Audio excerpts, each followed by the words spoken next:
Let's go out into space and look at our planet over the last 100 years.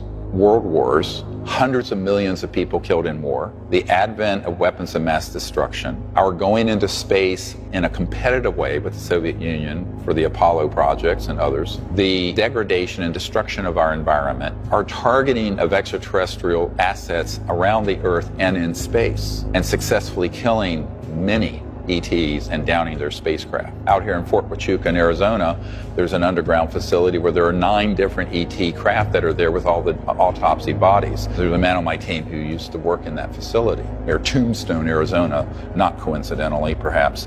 This footage, captured by NASA's Discovery Space Shuttle on September 15, 1991, shows an extraterrestrial vehicle dodge an electronic weapon fired from Earth.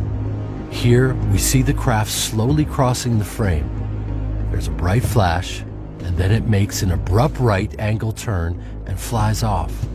Moments after the turn, we see the shot fired across space where the craft had just been.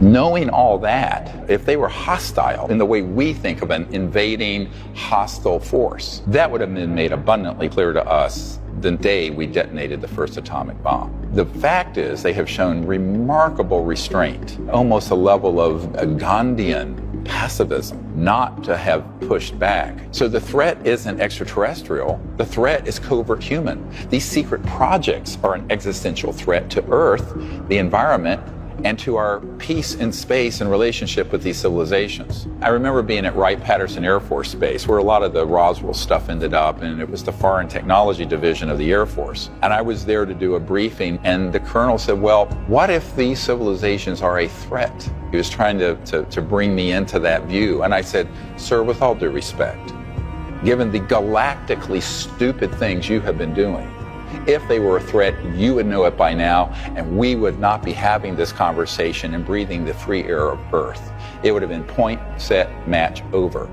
What are the technologies that would permit an interstellar civilization to go from one star system to another? Now, we're not talking about Elon Musk's SpaceX or the Apollo rocket. We're talking technologically advances that are in the hundreds of thousands to millions of years past what we have operating on this planet. Those technological breakthroughs, if they were weaponized and in the possession of a hostile force, would be so devastating that you could target a planet and turn it into a pink mist floating through the cosmos if you were a hostile entity. What I have discovered in our contact with these civilizations, and we have had many hundreds of contact experiences with our CE5 teams around the world over the last 30 years, is that none of them are hostile, but quite a few of them are very concerned about our hostility and are doing things to try to contain that.